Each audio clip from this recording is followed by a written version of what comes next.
Olá pessoal, vamos de mais notícias do Palmeiras, mas antes não esqueçam de se inscrever no canal e deixar o like. Palmeiras estuda a proposta por Bruno Fux após aval dado por Abel Ferreira. Há um mês da disputa do Mundial de Clubes, a diretoria do Palmeiras pretende investir pesado em reforços para o seu elenco. A equipe vive um bom momento e quer chegar com hipóteses de classificação na competição. Nos últimos meses, o Verdão tem gastado um grande montante em reforços. A presidente Leila Pereira não quer parar com os gastos e espera poder transformar o seu time numa superpotência. Nesta semana, após elogios feitos pelo técnico Abel Ferreira, a equipe passou a considerar a possibilidade de comprar Bruno Fux em definitivo. O atleta está emprestado ao Alviverde e pode ser ficar em definitivo. Bruno Fux em definitivo? A Rádio Itatiaia informa que o Palmeiras está interessado na contratação em definitivo do zagueiro Bruno Fux. O defensor pertence à equipe do Atlético Mineiro e está emprestado até o fim da temporada ao Alviverde Paulista. Fux foi envolvido na negociação que levou Gabriel Menino e Rony a irem para o Galo no início da temporada. Ele agrada e muito ao técnico Abel Ferreira, que já deu aval para que o time passe a considerar a sua contratação em definitivo em breve.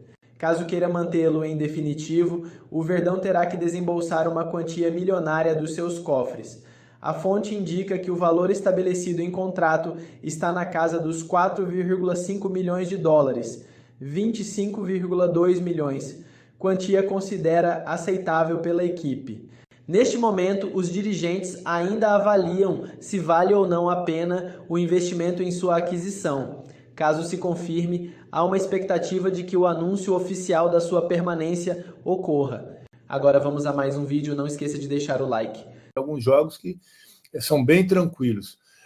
O Bolívar vem jogar aqui, é mais perigoso o Bolívar na altitude por causa da altitude, o Palmeiras ganhou lá. Então acho que o Abel vai com um time mais alternativo para jogar contra o Bolívar aqui, aí no final de semana, contra o Bragantino, para garantir aí, para continuar, para defender a liderança da competição. Aí eu acredito que o Abel vai com o time completo para somar mais 3 pontos e despachar um pouco o Bragantino também, né? Que está ali pertinho, tem que começou bem o Campeonato Brasileiro, uma vitória sobre o Bragantino é importante, é um adversário direto. Aliás, o Palmeiras pega o Bragantino agora no final de semana e no dia 25 já, né? Dia 25 já pega o Flamengo também. Então, os dois adversários ali próximos do Palmeiras, segundo e terceiro colocado, o Palmeiras pega ainda antes de parar para o Mundial, né? Mundial que também está chegando, hoje é dia 14, falta um mês, o Palmeiras estreia no dia 15 contra o Porto no Mundial, então falta um mês. O Palmeiras vive um bom momento, Abel arrumando a casa, definindo o time, definindo esse elenco aí para essa viagem, esse Mundial que é muito importante. A gente está ansioso para ver o Palmeiras nesse Mundial, que deve passar da primeira fase. A primeira fase para o Palmeiras acho que é bem tranquila, o Palmeiras segue em frente. Um adversário está duro, né? No Mundial não vai ter moleza, mas o Palmeiras tem tudo para seguir em frente e se apresentar o que vem jogando nesse começo de temporada. Começo ainda, né? Estamos chegando no meio da temporada. Outro assunto é com relação à renovação do Abel, né? O empresário do Abel está chegando, o Abel já demonstrou, já deu essa abertura para essa negociação acontecer. Provavelmente já se comece a falar, né, da renovação até 2027, que é o desejo da Leila, nunca escondeu isso de ninguém. Abel sabe disso, e eu acho que o Abel, que falou que ia cumprir só mais esse ano e iria embora ano que vem, entende que o Palmeiras hoje dá todas as condições que dificilmente ele ia encontrar hoje na Europa num clube de média expressão, né? Vamos combinar aqui que se o Abel sair do Palmeiras hoje, ele não vai pegar Real Madrid, não vai pegar Liverpool, não vai pegar esse Barcelona, esse time de ponta da Europa. Então as condições que o Palmeiras oferece para o Abel hoje, inclusive para disputar campeonatos, para ser campeão, até para disputar um Mundial realmente com condições, né, de brigar com as equipes, é o que o Palmeiras oferece hoje para o Abel. Então o Abel, claro, tem que pesar isso, sabe que está à vontade aqui, a família já está também ambientada, já está adaptada, e é só se preocupar com o Palmeiras, que dá todas as condições, um elenco hoje. O Abel nunca teve um elenco tão forte para trabalhar como tem hoje, então o Abel está tranquilo com relação a isso, e vem desenvolvendo um grande trabalho também. Né? 5 anos de Abel e são 10 títulos. É muita coisa, é o maior vencedor da história do clube, é o treinador mais longevo da história do clube e, pelo jeito, tem tudo para continuar ganhando, para continuar fazendo esse time vitorioso, que deve sim renovar até 2027. Outro assunto aí da semana é a contratação de um goleiro, né? O Lomba tem contrato até dezembro, a gente sabe disso. O Everton até dezembro de 26. Mas o Palmeiras está se mexendo no mercado atrás de um goleiro importante, mais jovem, né? Já que o Everton tem 37 anos, o Lomba 38. O Palmeiras tem andado aí, tem buscado um nome no mercado aí. Parece que o Gabriel Grando é o nome aí que o Palmeiras tem negociado. Parece que tem uma proposta até de $2 milhões para contratar o Grando. Acho um bom goleiro, acho um goleiro bom, técnico, alto, né? 1,92 m. Gosto do Grando, acho que é uma boa opção. Mas eu já falei aqui, vou repetir, né? Se fosse eu quem estivesse indicando ou estivesse contratando, em primeiro lugar eu iria atrás do Carlos Miguel, goleiro de 2,04 m de altura, muito alto, muito ágil, com 26 anos, quer dizer, tem goleiro para muito tempo ainda. Então seria uma opção muito boa também. Não está jogando no Nottingham Forest, está de fora, teve machucado também, mas agora já está voltando. É um goleiro que realmente, pelo período que nós vimos jogar aqui no Brasil, é um goleiro que tem um potencial assim incrível, até pensando em seleção brasileira. O Grando é bom, é técnico, é rápido, eu gosto, é um goleiro seguro, mas assim, talvez o Carlos Miguel nesse momento seja um goleiro um pouco mais caro, né? Ele saiu do Corinthians por 4 milhões de euros, foi contratado para o Nottingham Forest. Não acredito que eles vão vender menos do que isso. Então é um goleiro mais caro, mas a gente tem que entender o que é caro, né? O cara que dá uma resposta, que dá título, que pode se tornar titular por muito tempo, não sei se é caro, né? Mas são essas opções aí. O Palmeiras também já ventilou o nome do Carlos Miguel, mas parece que nesse momento a preferência é pelo Grando. Vamos aguardar, ver o que acontece, a gente passa aqui para vocês, mas é uma boa opção também, viu? Grando é bom goleiro seguro, um goleiro que pode sim vir a vestir a camisa do Palmeiras, então vamos aguardar para mais novidades, a gente está atento aqui, tá legal? Abraço a vocês, obrigado pela audiência, continue se inscrevendo. Vamos colocar aí nossos parceiros agora, o QR Code aí da BandBet, que é nosso parceiro há muito tempo já aqui na Band também, parceiro que a gente confia, conhece, indica. Claro, tem que ser maior de 18 anos, jogar com responsabilidade. E também a Debrecia Churrascaria, que é a melhor churrascaria do Brasil. Combinado? Espero vocês, então, amanhã, hein? Amanhã, quinta-feira, o jogo do Palmeiras é às 7 horas, tem live. A live começa ali por volta das 9 horas, né? 7, 8, 9 começa. A gente está aqui para falar sobre o jogo aí de Palmeiras e Bolívar. Vamos esperar por mais uma vitória, combinado? Espero vocês, então, para a live do jogo pós-Libertadores aí. Espero vocês, tá? Um abraço e até lá. Debrecia, o tradicional churrasco gaúcho em São Paulo. Requinte e sofisticação ao seu... Perdeu, né? Se o Inter perder hoje, se enrola, nossa, redundantemente para tentar ir às oitavas de final. O Botafogo ontem foi salvo na Bacia das Almas contra a equipe do Estudiantes em casa. Enfim, os brasileiros, exceção ao Palmeiras na Libertadores, estão... E o São Paulo, né, que também ontem, olha, também vou contar uma coisa para você, se não fosse o moleque de 17 anos ontem para salvar, São Paulo ia querer se enrolar, nossa, quando estava com a situação muito bem encaminhada, agora sim, classificado às oitavas de final. Mas também não tá jogando nada o São Paulo, né? Tá jogando nada. São Paulo é aquela coisa. O resultado tá sendo melhor do que o time dentro de campo, Kelete. Exatamente. Ontem o São Paulo, primeiro de tudo, um bom dia a você, meu amigo, meu irmão Felipe Facincani, a todo mundo que está acompanhando a gente. Ontem a gente não pôde fazer, né? Por causa de questões aí, outras questões aí para serem resolvidas aí e tal, questões profissionais também. Mas hoje a gente está com vocês. Um dia importante. O São Paulo ontem quase se complica. O Alisson foi expulso no começo do jogo, né?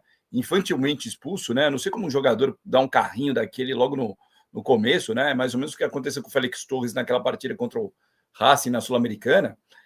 E eu digo mais, né? Você está falando só na Libertadores, os times brasileiros estão se enrolando, na Sul-Americana também, né? O Cruzeiro venceu ontem, mas o Cruzeiro já estava eliminado. O Vitória conseguiu uma vitória importante, um triunfo, né? Para não ser redundante, né? Falar duas vezes vitória, mas conseguiu um resultado importante lá no Uruguai, venceu o Cerro Largo por 1-0, está vivo, mas no geral, realmente, as equipes brasileiras têm decepcionado bastante nas competições, né, continentais, tanto na Libertadores como na Sul-Americana também. Exceção feita ao Palmeiras. O São Paulo também está bem, né? apesar de tudo, apesar do empate ontem ter sido meio frustrante, mas no final das contas foi um empate com aquele gosto de vitória, porque afinal de contas um menino de 17 anos entra, faz o gol, o time jogando com 10 a maior parte do tempo, então isso daí acabou sendo um resultado positivo para o São Paulo. Pois é, enfim, né? E o fato é que o time do Libertad tinha até o último minuto faca e queijo na mão para tentar embolar o grupo do São Paulo, porque se o Aliança vence hoje, um monte de gente ia ficar ali quase que empatado com a mesma posição. Isso não foi possível. São Paulo conseguiu empate, classificou, portanto, mas não é, mesmo classificado, segundo o brasileiro classificado às oitavas de final, não é nenhum time que eu possa dizer para vocês o seguinte: eu confio, o São Paulo. Não, o São Paulo está jogando muito mais nessa base da Bacia das Almas. O Lucas provavelmente não deve jogar as oitavas de final da Libertadores, né, com um problema no joelho, vai ficar em tratamento aí aproximadamente 3 meses. Caleri não joga mais na temporada, enfim. O São Paulo está com vários problemas, né, com os seus jogadores principais. O Oscar também, ritmo de jogo dele bem abaixo. Enfim, né, é um São Paulo que, com as estrelas em campo, não tem conseguido o seu melhor, né? E sem elas, então, a situação não fica lá muito das animadoras, né? Mas quem que hoje tem uma noite para poder se consagrar, e já a gente vai falar também do Palmeiras aqui, a gente vai abrir hoje com o lado inverso da história aqui, que é o Corinthians, porque o Corinthians pode ficar fora da Sul-Americana e desencadear uma crise nessa temporada, que obviamente já afeta politicamente o Corinthians, mas dentro de campo, o Corinthians perderia uma das maiores, se não a maior chance de título que ele tem, por baboseira, por babaquice, sei lá qual que é a palavra que a gente pode usar, mas por essas nuances idiotas de não querer olhar para a Sul-Americana com o devido valor dela e esquecer que é uma competição que pode te dar muita visibilidade e know-how. E hoje o Corinthians, tudo bem, vai pegar um adversário ridículo, que é o Racing do Uruguai, que não venceu nenhum jogo, aliás, perdeu todos até aqui na fase de grupos, mas, né, se o Racing, dentro de casa, com o Corinthians que já vai misto, já vai com a cabeça, tipo, de novo tem que jogar essa competição, olha, ele pode somar 1-0 sem querer do nada e acabar tirando o Corinthians de cena na fase de grupos. Exatamente. Eu sempre defendi que o Corinthians deveria priorizar as Copas, né? Sempre as Copas. Eu acho que o brasileiro, o Corinthians, realmente passou aperto no ano passado, durante boa parte da competição, mas no final das contas acabou terminando o Campeonato Brasileiro entre os primeiros, né? Tanto que conseguiu uma vaga, inclusive, na Libertadores.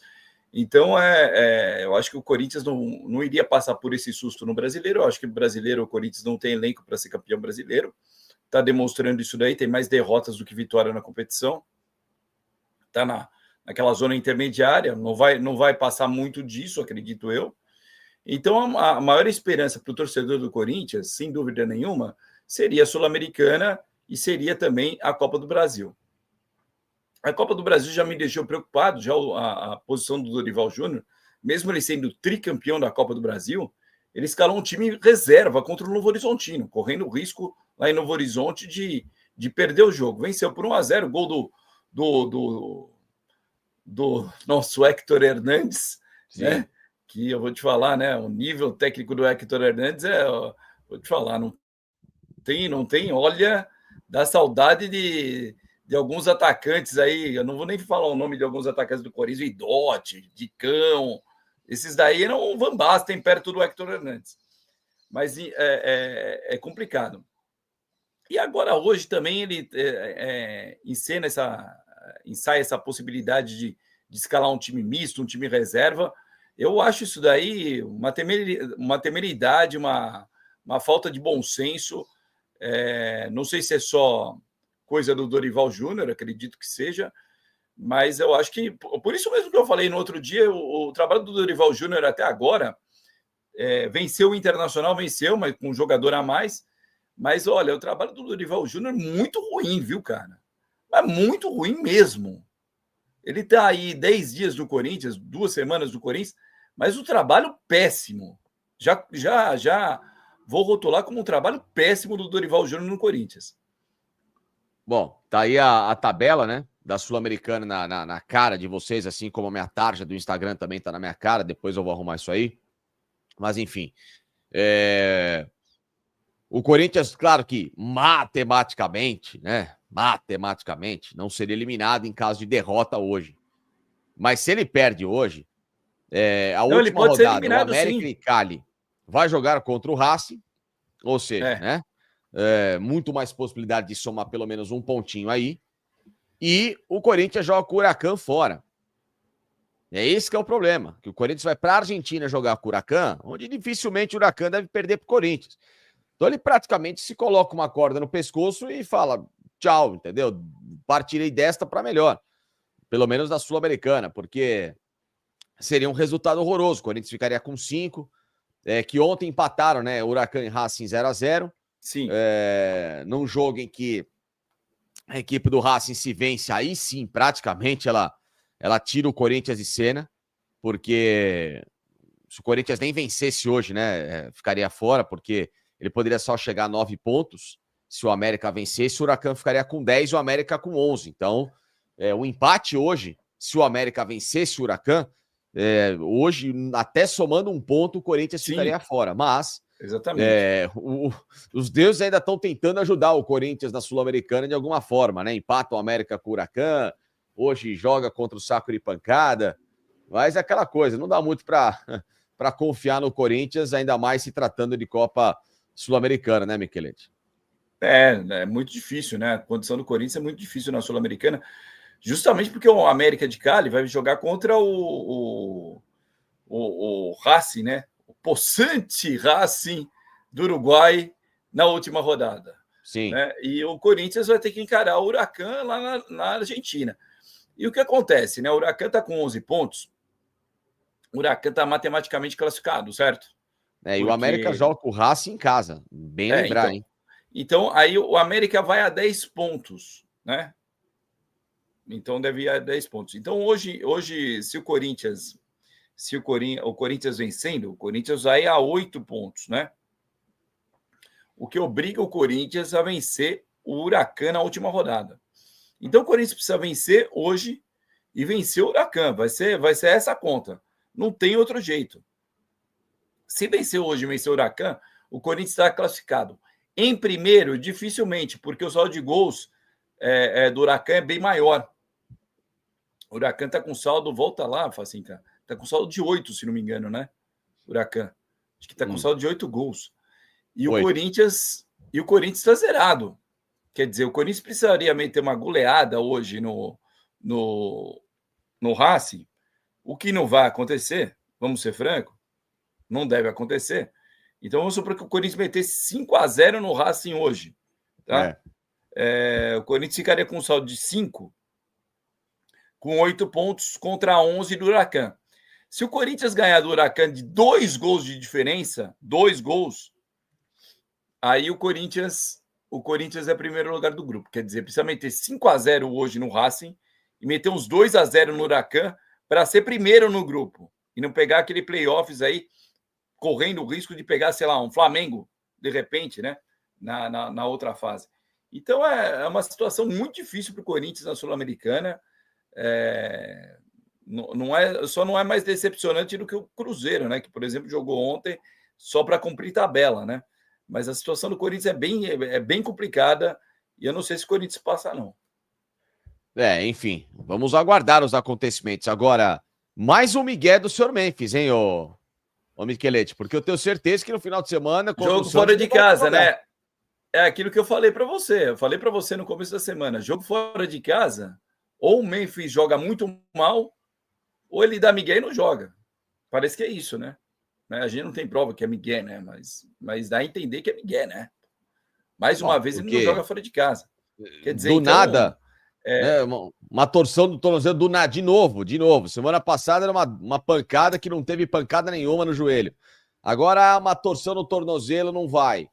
Gente, eu sinceramente falo para vocês, esse cara tá enganando o Corinthians, a torto e a rodo, só não enxerga quem não quiser. Só não enxerga quem não quiser. Está sendo um atleta extremamente nocivo nas finanças e nocivo também na atitude dentro do elenco. Que se o Dorival quiser ter um comando de time, voltar a ter um pouco de hierarquia e mostrar o porquê que ele chegou ao Corinthians para justificar tanto dinheiro investido nele, eu acho que ele e o Memphis, não sei se vão ter um casamento muito lá promissor. Lembrando que o Dorival, quando o assunto é jogador estrelado, ele tem péssima gerência. Ele só deu certo com jogador estrelado, talvez uma vez na vida no Flamengo. E olhe lá. Ele pegou o time pronto, né? Sim. Mas no Santos do Neymar, como é que ele cai no Santos do Neymar? Porque ele racha com o Neymar. Exatamente. Entendeu? Aí nas outras, seleção brasileira, não conseguiu ter comando nenhum em cima dos caras. Você vai pegando o histórico do Dorival em relação a jogadores pesados. A cena mais patética é aquela que ele tenta tá a rodinha pronta para cobrança de pênalti, ele tá fora da rodinha, pô. Exatamente. Mostra uma ingerência assim, absurda em relação ao trabalho do cara. Entendeu? Mas é o que eu falo pra você. E o cara, a comissão técnica do cara ganhando 2 a 3 milhões por mês, hein, cara? Puta, tá tudo errado no Brasil, né, cara? Como pode? Como pode? Não só no futebol, na vida. Putz, grila, cara. Como pode uma comissão técnica, sendo que o treinador ganha mais ou menos uns 2 milhões, como pode um cara ganhar 2 milhões de reais para ser treinador e ser um treinador não tá 6? Ser um treinador não tá 6, cara. É inacreditável, cara. E isso também vale para jogador. O Memphis vale ganhar 3 milhões, 3 não, mas longe disso. Porra, é um absurdo, cara. É um absurdo. Aí o time se endivida mesmo. Aí vai pagar vai se endividar. Fora os problemas de corrupção, né? Fora os esquemas que tem por aí. Mas uma administração tão absurda, né? Olha, é lamentável o que acontece no futebol brasileiro e sei lá, não tem nem o que falar. Hoje é um negócio absurdo, entendeu? Absurdo porque mostra desespero de dirigente, mostra como os times ficam enviesados em relação a tratar jogadores maiores do que realmente essas equipes são. Então, cara, é um negócio que deixa uma preocupação enorme. Por isso que eu falo que o ano do Corinthians é um ano que se olha começar com essa paulada na Sula e aí o brasileiro não começa a andar. É que no domingo, final de semana, o Corinthians vai ter o Santos. Então, o Santos hoje é o desafogo de todo mundo. E o Corinthians vai ganhar. Pode reabilitar o Santos, hein? Não acho. Acho que o Santos não tem jeito. O Santos esquece. O Santos está numa situação muito, muito catástrofe. O Santos tem o Kleber Xavier de técnico. Você quer mais desespero que isso? O Santos contratar Kleber Xavier de técnico. Contratar auxiliar técnico do Tite, que nunca dirigiu um time profissional, para já estrear numa Série A de Campeonato Brasileiro com o time todo funhanhento, arrebentado na zona do rebaixamento. Você vai lá e você contrata o Kleber Xavier, cara. Olha o nível que tá o Santos, cara.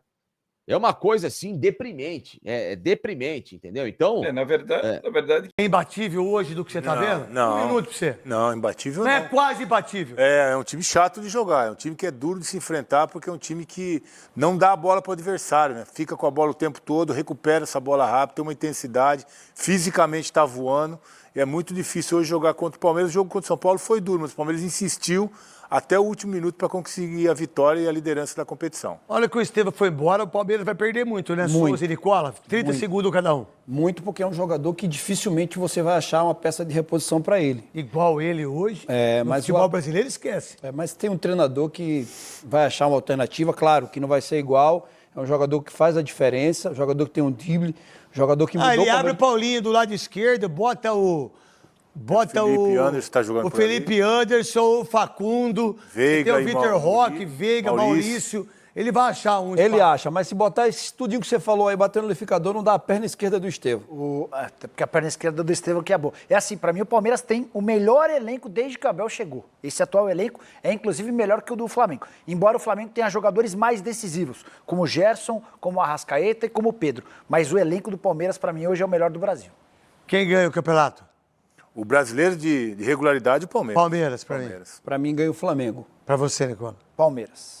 Quem ganha a Copa do Brasil? Palmeiras, pra mim. Flamengo. Pra mim, Palmeiras. Eu acho que o Palmeiras vai investir na Libertadores. A Copa Quem do ganha o Brasil brasileiro? deve ser o Flamengo. Quem ganha a Libertadores? Palmeiras. Aí pra o mim. Palmeiras. Aí eu acho que Cara, o Palmeiras ele é candidato em tudo, de um jeito incrível, cara. Quem é melhor que o Palmeiras hoje do Sul-Americano? Não tem. Fala um time só, Boca, River, Corinthians. Não tem. É o único com 100% de aproveitamento. Desculpa, cara. E o empresário do Abel tá vindo ao Brasil hoje, deve se reunir nos próximos dias com a Leila para discutir a renovação do contrato. O vínculo se encerra em dezembro. Vamos lá, garotinho.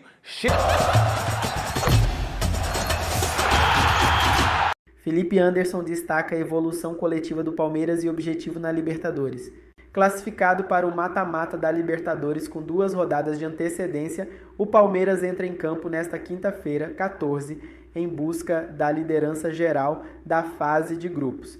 Após o treino desta quarta, o meia Felipe Anderson comentou sobre a expectativa para o duelo contra o Bolívar Ball às 19h no Allianz Parque pela 5ª rodada. A liderança geral é um dos nossos objetivos para pensar jogo a jogo, preparar bem cada detalhe de cada jogo. Nós sabemos como foi difícil enfrentá-los no último jogo na Bolívia, então sabemos que vai ser um jogo duro, mas estaremos diante da nossa torcida em um lugar que nós gostamos de jogar, em que nos sentimos apoiados na frente dos nossos torcedores. Iremos dar o nosso máximo e o nosso melhor para garantir mais essa vitória, afirmou o camisa 7. Sobre a evolução coletiva da equipe. Felipe Anderson vive momento favorável. Felipe Anderson vinha de uma sequência de 15 partidas, 8 delas na condição de titular e 5 entrando durante o jogo. Ele foi poupado no triunfo diante do Cerro Porteño na rodada anterior da Libertadores e voltou a ficar à disposição para o clássico contra o São Paulo, que teve triunfo alviverde por 1-0. Creio que todos aqui estamos muito felizes pelo desempenho da equipe. Assim como eu, outros jogadores também voltaram e estão agregando muito em todos os aspectos. Estou feliz também de poder voltar e contribuir em várias fases do jogo. Então, é a alegria e a certeza de que estamos fazendo um bom trabalho, de que temos que continuar acreditando nisso, continuar trabalhando sempre dobrado, fazendo algo a mais para poder melhorar e seguir crescendo durante a temporada, destacou. E você, torcedor, o que achou das notícias? Deixe sua opinião nos comentários e até o próximo vídeo.